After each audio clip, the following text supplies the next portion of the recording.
Junie B., first grader, Dumb Bunny. Chapter 3, Waiting and Waiting. On Saturday morning, I jumped out of bed very excited. Because today was the day of the party, of course. The Easter egg hunt, the Easter egg hunt. Today is the day of the Easter egg hunt, I sang real loud. I ran into Mother and Daddy's room and I turned on their light.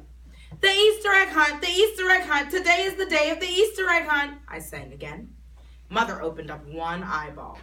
It's not time to get up yet, Junie B., she said. It's still dark outside. Please go back to bed. I put my head next to her face. Yeah, only I don't think that's actually possible, I said, on account of my brain is already activated.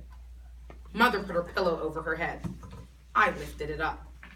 I'm going to find the golden egg today, I said. I told you about that, right, Mother? Whoever finds the golden egg gets to swim in Lucille's hot water. I hugged myself very happy. I would love to swim in hot water, I said. Except for Sheldon and May want that prize too. Plus Lucille loves Sheldon, and so maybe she might give him a hint. And a hint would not be good. I did a little frown. Plus here's another problem, I said. May has bird parts, and birds can see as good as a hawk. Mother pretended to snore. I did a huffy breath at her. Sometimes mothers do not act their old age. Finally, I put the pillow back on her head, and I went back to my room. Then I picked up my stuffed elephant named Philip Johnny Bob, and we skipped to my closet to pick out party clothes. We looked at all my hangers. I said. What kind of clothes are good egg hunting clothes, do you think, Phil? Philip tapped on his trunk. Well, let's see. Good egg hunting clothes should be easy to run in, probably. Because when you spot an egg, you have to beat people to it, right? He asked. Right, I said. Plus, good egg hunting clothes should not be a dress either. On account of sometimes, when I am beating people to an egg, I will have to tackle them and get in a scuffle. Correct, said Philip. Tackling and scuffling often happens in egg hunts. He thought some more. Also, good egg hunting clothes should have big pockets to carry all the eggs you're going to find. I nodded. Yes, plus good egg clothes have to be pretty, right, Phil? Because this is a fancy party, you know. I know, said Phil. Egg clothes should definitely be pretty. Like, we looked some more. And then, both of us spotted the pretty clothes at once.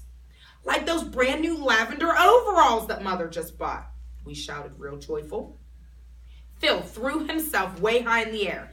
Yes, the brand new lavender overalls will be perfect, Junie B., because lavender is exactly like purple almost, and purple is the color of your favorite glasses. He flung himself in the air again. We're a genius at picking egg clothes, he said.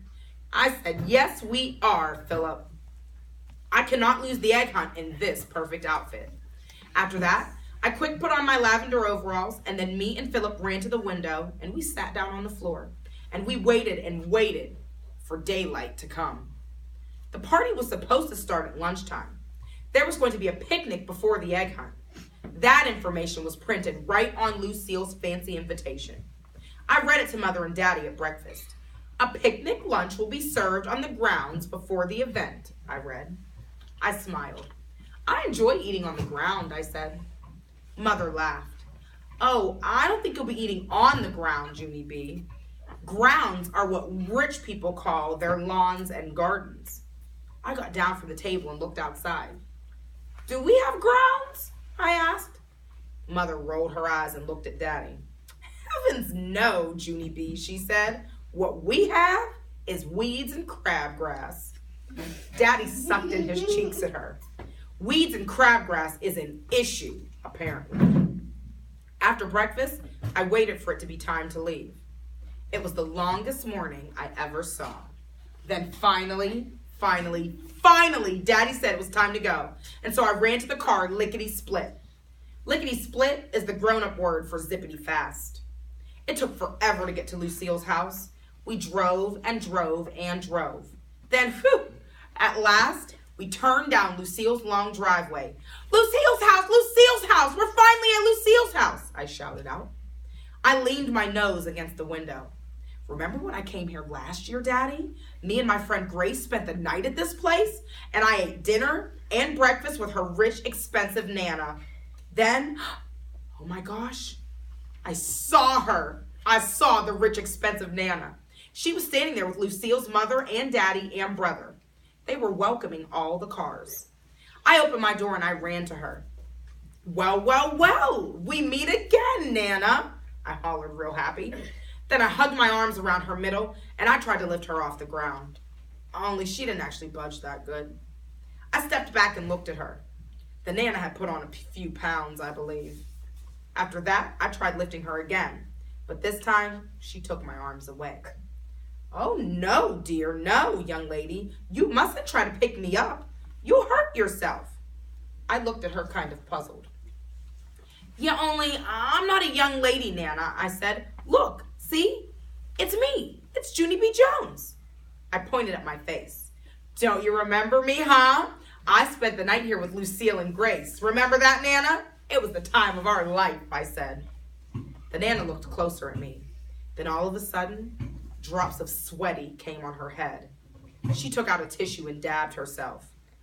Oh my, oh dear. Yes, I remember now, she said. She did a little shiver. Junie B. Jones, I remember you well. I skipped around her in a circle. Today is going to be fun, right, Nana, right?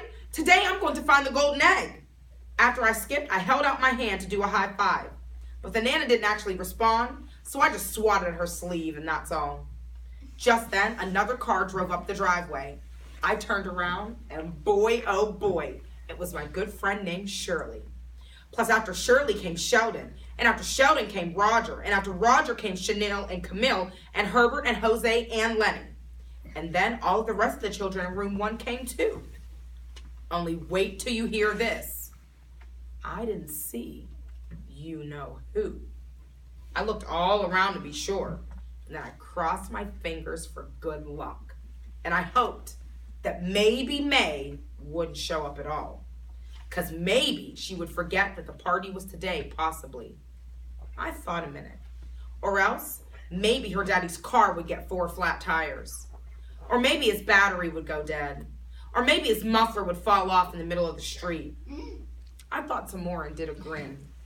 Or else, maybe May was playing in her backyard this morning and she bent over to tie her shoe and floof, she got carried off by a North American barn owl. I bent over and laughed out loud. Now that was a good one.